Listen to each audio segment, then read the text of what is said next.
Thanks for joining us for today's webinar. This is for the people who saw the webinar from last month looking at codes and structure and things. And what we're going to look at today is, manipulating some of the codes and changing things in Donman on donor records in bulk so that we can sort of get things tidy the way we want them to be. So one of the first areas we're going to look at, which is very timely at the moment, is updating the New Year donor totals on a donor record. What that essentially means, go into my donor record, is that when we look at a donor's record and you go to the second screen, you can see the summary of the donation totals from the person. Down the bottom, you'll have donation total and count, and that'll be from the very first donation you received from that person. But then you'll have fields for total last year, total this year, and account for each of those. In this particular case, we can see the donor's last donation was $200 in July 2016, so that should show under total this year. But the $10 previous, so their second last donation, was made in 2015. So as such, that should be technically showing under the total for last year. So the system doesn't automatically calculate these fields, at the beginning of the financial year, because there's lots of organisations that run different years. Some people run calendar year, some run financial year, some may run and New Zealand clients, of course, have a different financial year to Australia.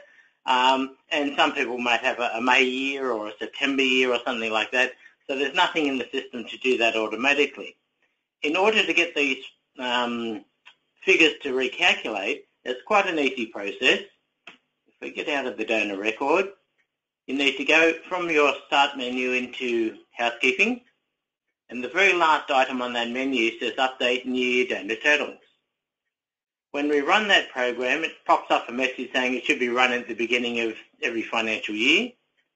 So just continue. There's not a lot to do here except put in the date that you want to start those calculations from.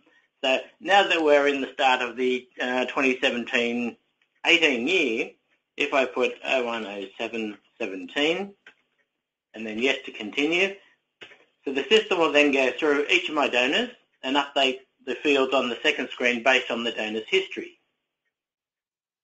And now go back and have a look at my donor. So we can now see that we've got $200 showing for last financial year and nothing for this year because we've just basically zeroed it out. If there was a donor who's made a donation since the 1st of July, that will show us total this year. Okay. So the total this year will just keep incrementing if we don't run that program. So if for some reason we just don't run the program at all, when you look at those figures, it just won't make sense. But that's how to run the program and get those to change. If perchance you were doing something that you wanted to have a temporary figure, say for a number of years, you could go back and run the program and put, 1st of January 2015 or something like that, and the total this year and the count will be from that date till current. So then you could do your report and then just run it again for the current financial year. So it's a nice, easy way to run, and that way if I wanted to do a report to find out how many people had a total last year of donations based on a certain dollar amount, I can certainly do that, or even a number of gifts. So a very nice, easy way to update that, and that is pretty much a bulk update of the donor record. The thing that we were talking about last month was codes that we've got on donors' records and structuring codes and things like that. So in this particular case, I've been through and I've updated some records, and I've created these codes called Test 1, Test 2, and Test 3. So these are really there to represent different codes that we may have on records. So as we go through, some have only got Test 3, some have got 1 and 3. They're in no particular order because the extra codes themselves don't have a structure for each of the codes. They all come from the same code list. So as you go through, they could be in any order at all. But if we said, I don't like the way those codes have been set up in the past, and I want to go through and I want to manipulate them and change them so that I get a better structure, Donman has got the capability to do that for us. Yeah. So the first thing we need to do is look at our codes that we've got currently, and this relates to donor codes, mail codes, source codes, any of the codes that are part of the donor record. The same mechanism exists. So I have to go through first of all and say, look, I need to create some new codes to either amalgamate these codes into one. So I might have, codes, especially source codes, where I might go through and say, look, instead of just having a code here like member or radio or staff or, everyday hero, whatever, I've actually got codes with years on them. Something I don't really need, of course, because if I've got the code and I've got the acquisition date that we've actually created the donor record, then I can do a report on all the people who came on board from that donor source in a date range if I need to. So if perchance I have got that, that's a good case for going through and saying, look, I want to reconcile some of those codes and I want to merge a number of codes into one so I can get rid of them. Okay. So once I've got my codes, and today I've got these, but now I want to go through and I want to do a bit of cleanup. The first thing I'd need to do is go back to the start menu. So go into housekeeping, top left again, donor descriptive codes, and look at the code that it is that you want to add to, so that you can create some new codes, or you might just want to get rid of codes, one way or the other. So in this case, if I go into extra codes and look at my code list, you can see in this example I've already created a code called new code 1, new code 2, and new code 3. So it's really just a matter of saying, look, create codes that make sense. Try and resist the urge to go for one-letter codes or two-letter codes because they don't help a lot. So in the case here where I've got, things like sports and staff and supplier, there's a few codes that start with S. So having that, then just having SP and ST and SU still doesn't help. So with the 8 characters of the code you've got, the more of those characters you can use, and people don't have to sit there and try and interpret what the code is, it's certainly going to help you later when you're doing reports or using the codes themselves. To make the change of the codes, I can't do that in here. Of course, I can go into one donor at a time and make a change. So I could go into in this case, my anonymous donor, and I could either just remove the code, or just delete it and enter. So you can see the other codes remaining, the extra codes, have now moved across to fill the gap. So if there's nothing there, the system won't have a gap in, in extra code 2 or 3 and then have something in 4. As soon as you get to that point on the screen, it will update those automatically. If we had a low number of people, we could go through and say, okay, I want that code, my test 1 code to be new code 1 and new code 2. Yeah? So obviously you can go through and do that, just save the record. When we check again, yes, it saved those values. That's all right if I've got a very small number of donors, of course. If I've got a much larger number, like we're talking, I want to change hundreds or thousands of records, and I don't want to certainly go through each one and do that because that's going to be very, very time-consuming and probably not the best use of time. So in order to do that in bulk, where we need to go is from the Start menu, go into Main menu. You'll have your organisation name here, then Fundraising, and as we go down, you'll see Modify History Archive. On most of your menus, that will come up and prompt you for a password, and I think by now just about everyone should know that password. If not, you can, at the time you're doing one of these things, you can log a support request, and Murray and myself will certainly help you through that. So this is the menu where normally I'm doing things on a one-off, like I'm doing something with donors or a campaign or things like that. Where we need to go is up the top here, Bulk Utility Programs, and the very first item on that menu is Bulk Donor Code Update. So this is the main program that we do run in here. You can also do the same thing for archives and prospects. If we make a change, especially things like donor types and things like that, if we make a change to donors where we're reconciling those codes, we should make exactly the same change to archives. So if I return a person from archive back to donors, I don't have to go through and restructure codes and things. They should all have a nice tidy format from the start. So if we go and have a look at this, so Bulk Donors Code Update, the first thing on the screen, of course, any of the bulk programs in Donman will say, have we done a backup? Now, so this is just to ensure that if we do something wrong here, it's going to happen in bulk. So if we muck it up, we're probably going to muck it up in a very good way.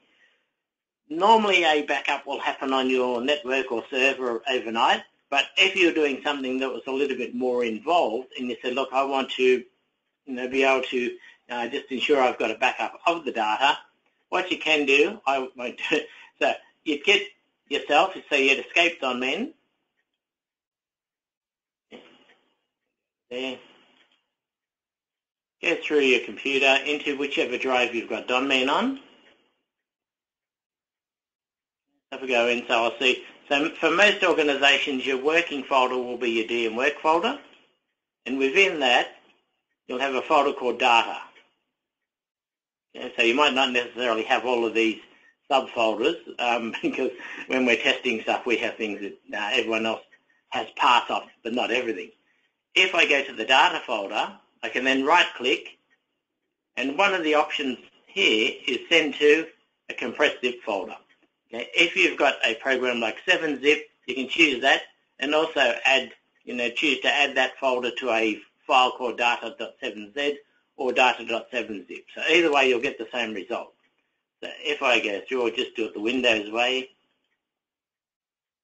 Okay, so that will go through, and you can see it's now adding a whole lot of files. So our DAT files are the data files, the K files will be index files and things like that. So this will go through, and that zip file is essentially then a backup of my data. So if something goes wrong, I could, make sure that while I was doing bulk changes, there wasn't anybody else actually using Donman, because they might have a record open that I'm trying to change. But if I went through, made the changes, everything looked good, I can delete this zip file. I don't actually need it. But if perchance something did go wrong and I said, oh, look, we've mucked up the fields or we've done something like that, this data.zip file has now got all of my data, so I could extract that back into my DM work data folder, overwrite, and I'm back to where I was at the start of the process. So pretty easy way to go through and just do those sort of changes as you go through. Okay, so once I've done that, I can now safely go through and say, yes, I have done a backup. Go back through the menu, and then bulk utility programs. So as I mentioned, modify history archive and bulk utility programs will normally prompt you for a password. And in this case, we're looking at bulk donors code update. If we go in there, so I can now say, yes, I have done a backup. When we do the change to codes, we can either do a global change or we can do it for a selection of people. So one way or the other, you can sort of make the change that you need to. If you said, I just want to either add a code to donors, then I might be using a selection file.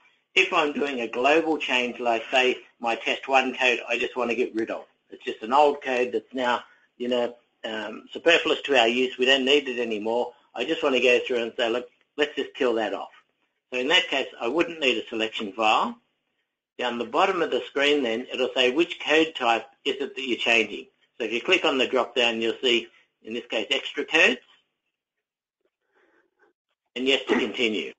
Okay. So one of the things that we normally find when people are doing this is sort of read the screen, but we get to there and we enter and we end up back here because by default that question at the bottom is saying, do you want to continue, and it's on the no. So if that happens to you, you sort of know what's going on. Okay. So now if I say yes, I do want to continue, it gives me the option to either convert 17 codes into one, which is good if I'm trying to delete a lot of codes or amalgamate codes. I'd choose option 1, or I choose option 2. So in this case, I'll be able to show you both. So if I choose option 1, you can see here it's got a whole lot of codes. So I've got 17 different options on the left-hand side that I can choose.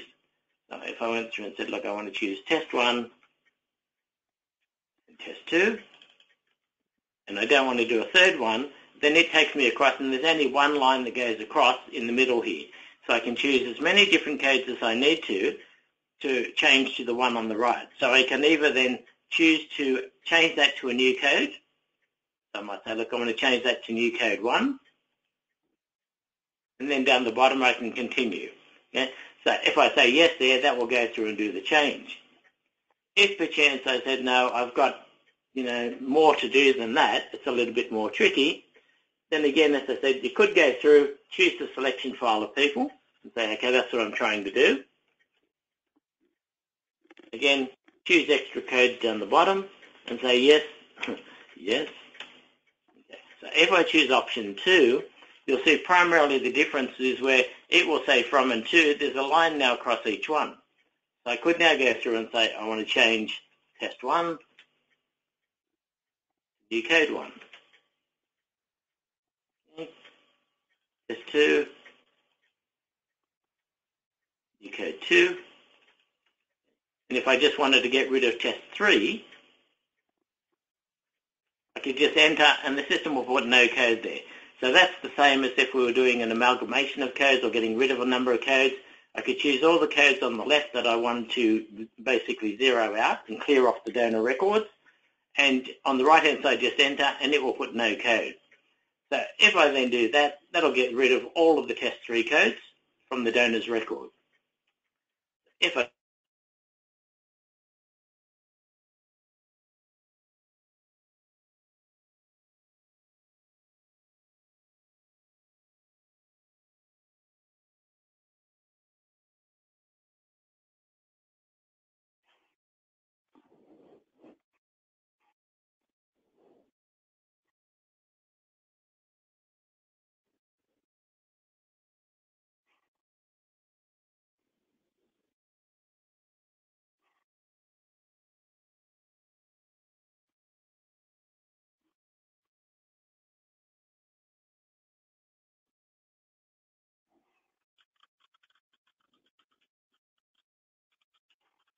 We seem to have lost audio for a moment there. We'll just try and get Gary reconnected. So sorry, his phone has reset itself. So just give us one moment. We're so sorry about that. And we'll get him reconnected. Thank you.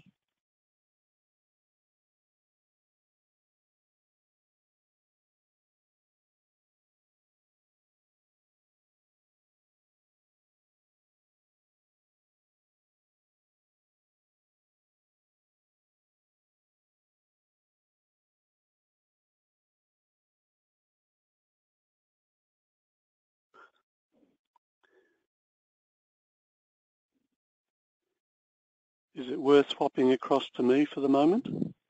Yeah, Gary's just reconnecting. There was a problem with his phone, so hopefully he should be back online in a moment. But if you'd like to, Murray, yeah, I've got a little bit that I was going to do at the end. I can do that first. Okay, let's do that then. We're still connecting Gary up. Okay, all right. So I'm jumping a little bit ahead here. What I was going to do, there's 2 things that I'm going to be doing. One of those is going to be looking at using the donor update or the import program to do update, but I'll come back to that one a little bit later, perhaps after Gary has finished. The other thing that I was going to mention was updating the donor mail history. Now, we've covered that before when we look at donor appeals, but it's useful because it is actually a way of updating information on the donor screen. If I go into my donor entry screen, I'll just bring up my first donor, Johnny Be Good here, and by pressing F2, I can now swap to the second screen. This last section down the bottom here is what we call the mail history summary. And in the top line there, we can record the last 4 appeals that were mailed to this particular person, as well as being able to record the total number of times they've been mailed and the total number of times they've been mailed since they last donated. And so when you do a mail out, when you're asking for money, when you're running an appeal, it's a good idea to update this information on the donor record. So to do that, what we need to do is we go to the donor appeals menu, and the last option there is this update donor mail history. Now, I've already created a selection file of the first 5 donors in my database, so I'm going to use that as an example. And I've also created a new campaign called test. So I'm going to say, like Gary mentioned, it always will ask you if you've done a backup. So if I say yes, it will allow me to go on. If I say no, then it's actually going to throw me back to the menu. So before you actually say yes, you need to consider what things you're doing at the moment and perhaps what likelihood you have of mucking things up. So I called my selection file test as well, and like a lot of situations, it'll ask me how many records are there. By simply pressing enter, it tells me it's counted it and it's told me there's 5. So I know I've got the right file here. Now, we can use this process to update for 3 different situations. First of all is when I'm doing a mail out for a campaign or an appeal. The second is if a staff member is just doing some sort of mail out. And the third one is just if it's a mailing list from one of the mailing list codes that you might have set up. So for this case, to update the donor records, it's a C for campaign. And the code that I'm going to use is test because that's my campaign. The postcode mail response database, this question will only be given to you if you choose C for campaign. And what this will do is it will maintain a database where it keeps track of how many items of mail go to each postcode for each campaign. So by simply saying yes to that, it will update that database, and at some point down the track there are reports that you can run just to see perhaps which postcodes you get a lot of response from, and maybe there are some postcodes where you don't. Do we want to update the mail history summary? Well, that's that little bit at the bottom of the second of the donor screens. So we definitely want to update that in this case, so we keep track of that. And then, do I want to create a contact record? Well, typically you would. It'll come up as mailing. I'm just going to say test mail out for webinar, something like that. So at least it has a little bit more meaning than just mail out. T for today. So I'm pretending that I'm going to mail out. The contact type here is M for mail, but if I was doing this perhaps as an email, I might choose E for email, or there are a couple of other options there. I don't need to change the last change date on the donor's record. All I'm doing is updating the mail history, which is not really significant enough for that. And finally, I'm going to say, yes, I want to update the number mailed on my campaign, so it'll increment the count by 5 in this case. So I'm just going to enter through that and go yes to that. And that is finished. Obviously, there's only 5 records, so it's very quick. If I now go back to my donor record and have a look at the second screen, so I'll bring up my donor number 1. I'll press F2 to swap to the second screen. And now you can see down the bottom, we have test as being the last campaign mailed. They've been mailed once now, and the number of mails since the last donation is also 1. So that's a very quick thing that you can do, and typically you would do that when you're about to send out your mail out. So you create your selection file, you'd produce the mail out, you'd probably send that to the mail house, and around about the same time you would update the donor mail history to update that information at the bottom of the second screen. Now it sounds like Gary might be back with us. Are you there, Gary? I am. Yes, right, I am. So maybe we'll swap back to you to complete your section. Okay, thank you.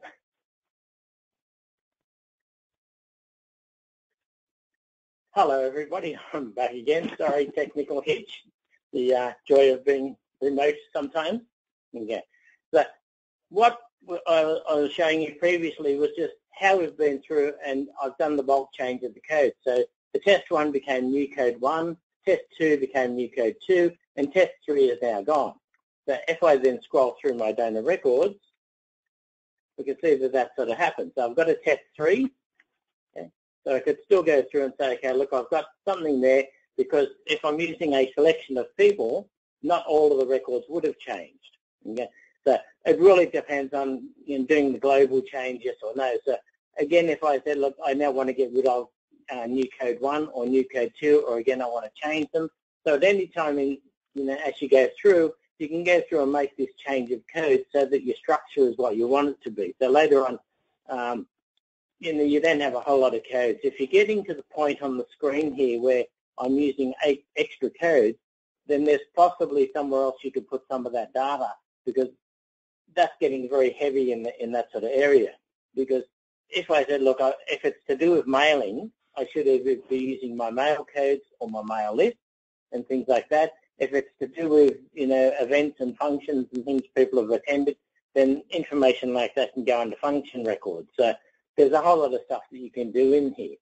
So their code's basically on the donor screen, and the same mechanism will exist for anything. Okay, so title is one that, because it's not a set code as such, it's not part of a set drop-down list, And as we sort of mentioned last week, when you go through and put something that's not in the list at the moment, so if we went through and we'll put something like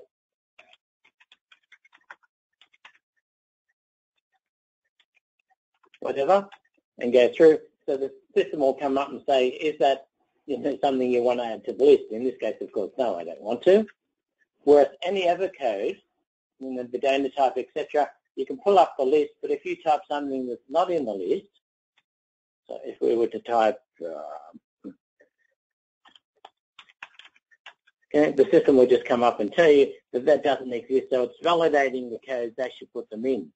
So for all of these codes that are part of the structure where you have to go through housekeeping to set them up, the bulk change mechanism will work the same. It's just a matter of when you're on the screen doing the bulk change that you actually go through and specify which code it is that you want to change. Okay, so as you can see, we can do the AUX codes, the donor source codes, donor types, in-kind codes, mail codes, occupation codes, refer to codes. So all of those codes that are part of that same structure, you can utilize. So the same sort of way, if we were to go through and just make a global change, so yes, and I want to change all of my test codes that may still exist, I can choose test, sorry, if I choose option 1, oh, come on. Okay. So because I've changed my mind halfway through, the system's saying that's not a very good way to do it. Okay, so yes, so if I choose option 1, if I now want to make sure that I've completely removed these 3 codes, I can now choose test 1, test 2, test 3, so all of the codes that I want. And again, like I showed before, I can now go through and say, look, any record that's got test 1, 2, or 3, because I haven't used the selection file on my first screen here, the system will now go through and clear those fields out. Yes. Okay, so it's showing me that there are 69 records that had 1 or more of those codes. So normally the system will print this out. Okay, so it'll come up with a screen like this, basically saying, what you changed, the codes that you selected and what you changed them to. Okay, so it'll show you how many records have changed. So most of the time you won't need that printout because you'll know, hopefully, that you've made that change and it shouldn't be a big problem. Yeah. So as I was saying before, if I make that change to donors, I would then go through and do exactly the same thing on the archive records. Okay? So the screen's exactly the same, except in this case, it will only do the change to the archive. So again, you can have a selection of donors, a selection of archive records you want to make the change for, exactly the same. So there's no real difference there. If the chance you wanted to just change particular records based on something on the donor's record, you could say yes here, have a selection file or not, but as I go through it and say, yes, I want to change extra codes, I can then click on the filter button, and I can filter on any field at all that becomes part of the donor record. So if I was changing a code for donors who hadn't given a donation before, then I could use one of the fields that indicates that to me. So in this case, I have donation count must be equal to 0. So the change that I then make, if I click on accept, okay, so you'll see the text on the filter button's gone red now. So whatever I do now, it will only change records that also meet the criteria of my filter. So normally if I was doing a filter, I wouldn't necessarily have a selection file because I'm already restricting who's being changed. But selection file or filter, you should be able to go through and do the changes that you want. So sorry for that little interruption before, but that covers pretty much the bulk code change. As I said, you can do it for donors, you can do it for archives, you can do it for prospect, and any of those codes on the screen, the mechanism is exactly the same. So nothing to be scared of, but if you weren't comfortable with the process, you could make a small selection of people and then do the change and then just go back, look at the donors, make sure that you're validating that it changed what you wanted to. Once you're happy with the process, then go through and do that restructuring.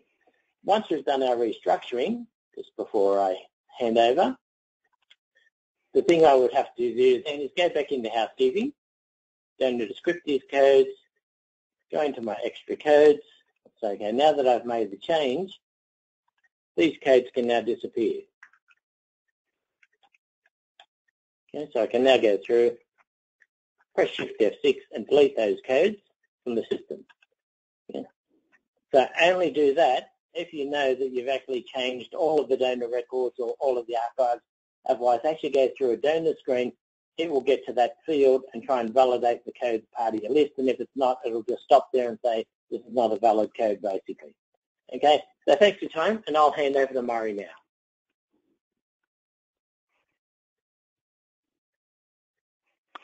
Okay, so I'm going to now talk a bit about the general import program. Now, a number of you may have seen previous webinars where we discussed how to import data, and one of the main ways that we do that is using that general import program.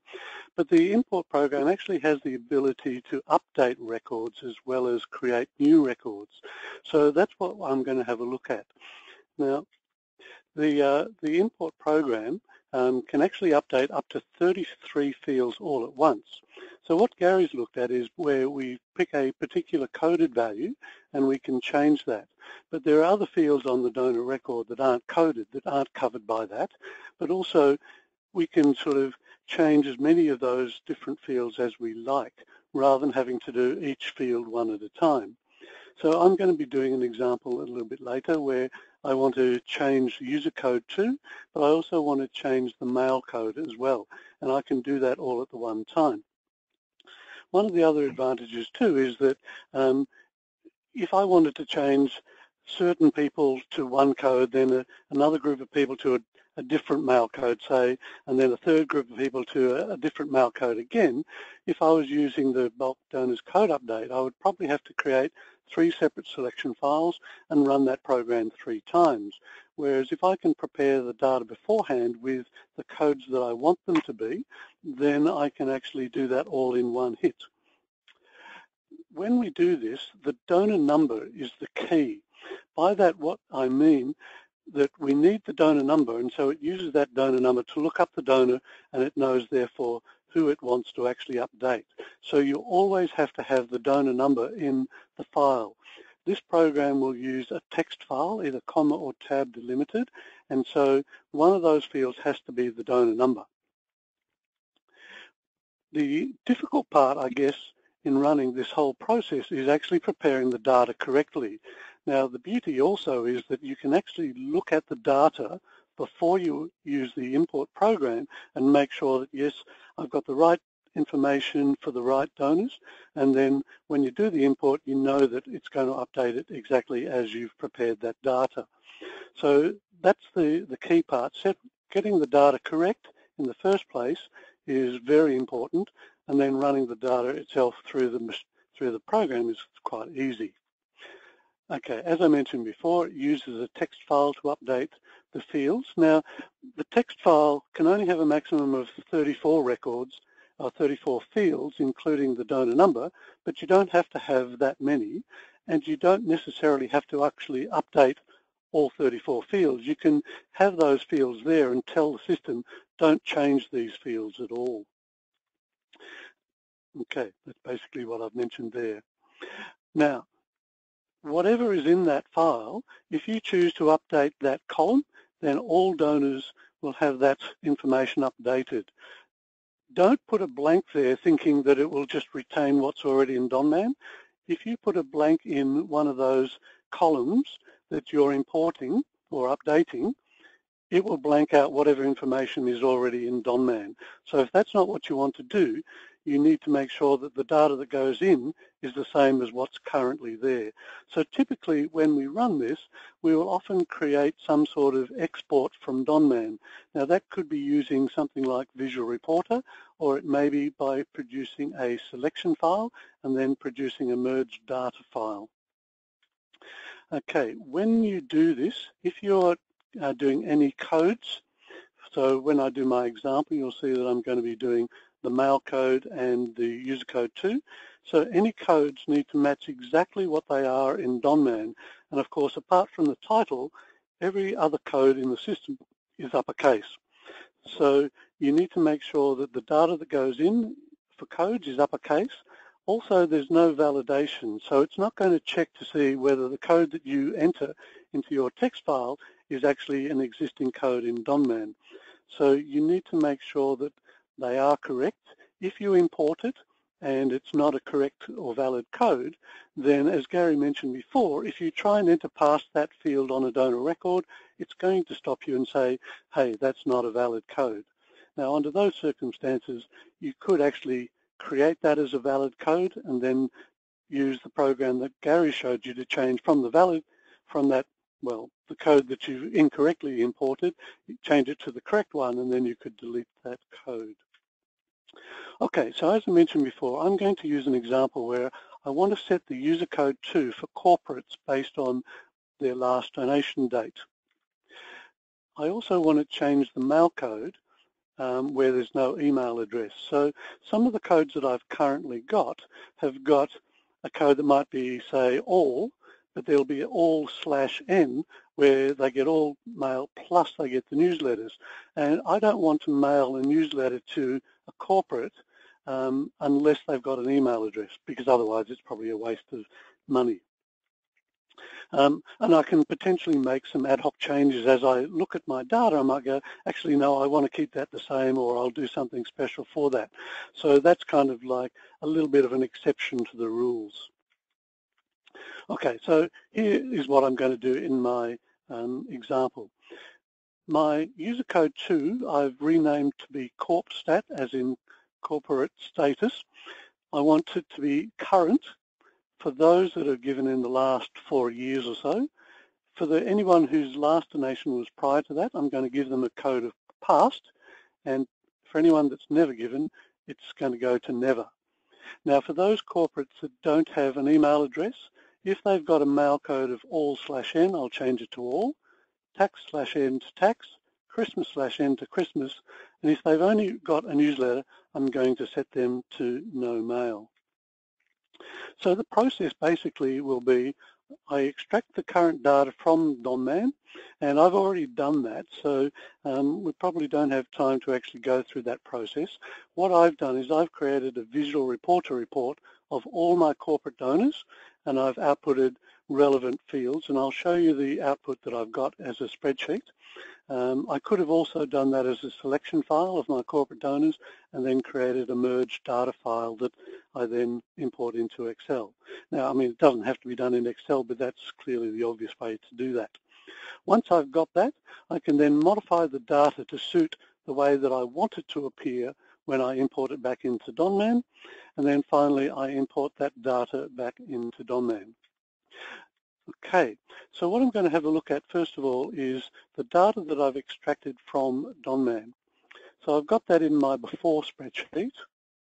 So if we have a look at this, I've called it corporate donor extract in before, and you can see I've got a lot of fields here, and as I scroll across, long way across, you can obviously see that it goes up to AO, so I've probably got about 40 fields there.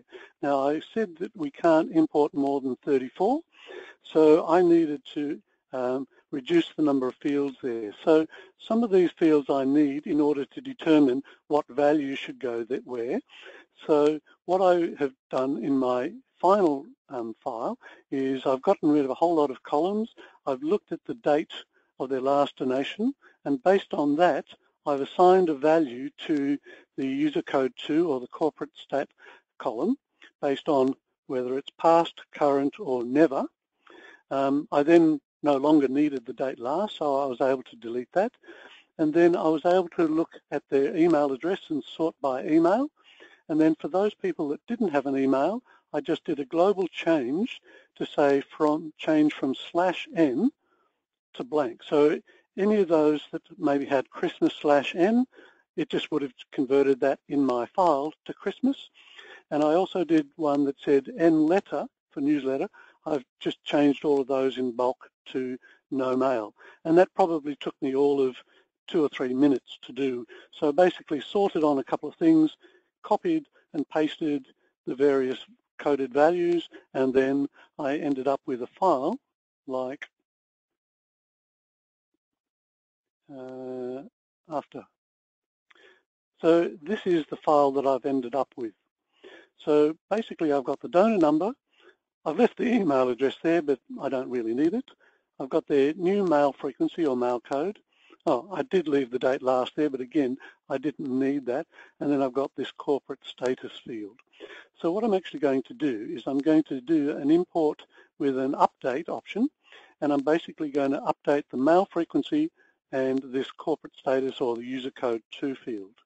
You'll notice that donor number 3, I've sorted this by donor number, so I want them to have a mail frequency of tax and a corporate status of past because their last donation was like 20 years ago. So if I go into Donman now, what I'll do first of all is I'll have a quick look at donor number 3 so you can just see what the currently looks like. And you can see down the bottom here, the mail code is tax/N, and this is my user code 2 field over here, and currently that's blank. So in order to run that import program, what I need to do is I need to go to the Modify History Archive menu. So typically I go through Main Menu, and you go to your system name, to Fundraising, and then to Modify History Archive, and hopefully you all know the password to that one. And so what I've got here is this general import program. So if we go into there, the first question says, am I adding or am I updating? So in this case, we want to update existing records. So it's not going to create any new ones. So it's U for update. I can do this to either the prospect or the donor file, but we're just talking donors today. So I actually saved my spreadsheet as a text file. I did it as a tab delimited, so I just do a T here, but you could do a CSV file with a C there. My first row does have a header, so I'm going to skip that. And again, I've got that question about have I got a recent backup? So I'm going to say yes to that. Okay, so I need to find the file that I've got. So I've got that in my DM work. I've got a special one for my webinar system. And if I look at this corporate donor extract after. Now you'll see that it skipped over this default information. It doesn't need that because we're not creating new records. It will create a .imp file, and the .imp file keeps track of which fields go to which fields in Donman. So it sort of equates the records from my text file to the equivalent fields in Donman in the donor record. And if you've ever done this for creating new donors, all of this will be quite familiar to it. Is it an uppercase? I'm going to say no, otherwise it'll try and convert my uppercase codes to lowercase, and we don't want that. I'm happy not to do a trial.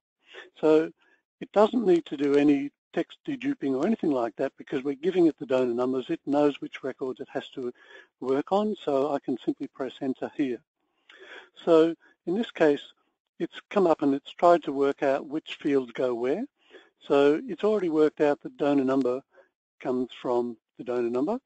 With the email, I don't actually want to email or update the email field. I haven't changed anything there, but if I'd accidentally blanked it out or done something to it, I really don't want to affect what's on my donor record. So by simply pressing delete and pressing enter, it now says not read, which means it's not going to read that file in.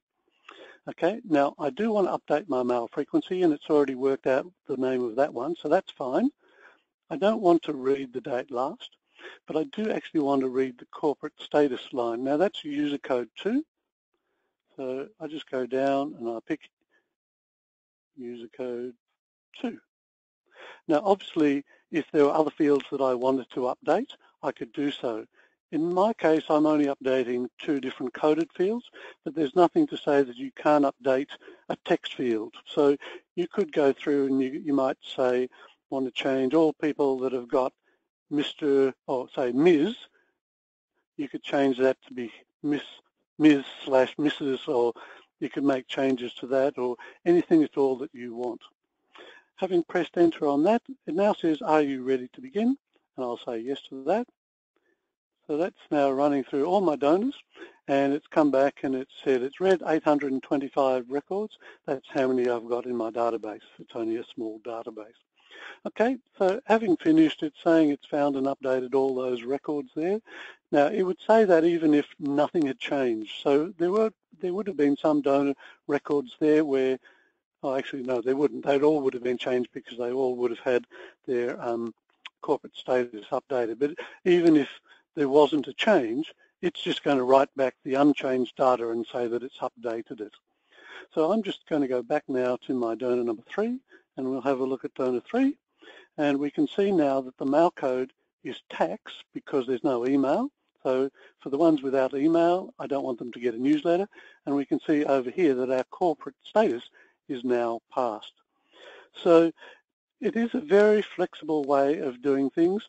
I could have changed certain things in my spreadsheet before I saved it to say, well, actually, I know that person doesn't have an email, but I still want them to get a newsletter. So I could have just changed them back to tax/N or anything like that. So it is very flexible, but with flexibility, you have to take a lot of care to make sure that the data is correct. So again, just re-emphasizing that the codes all need to be uppercase, and they should be valid codes that you've already defined to the system.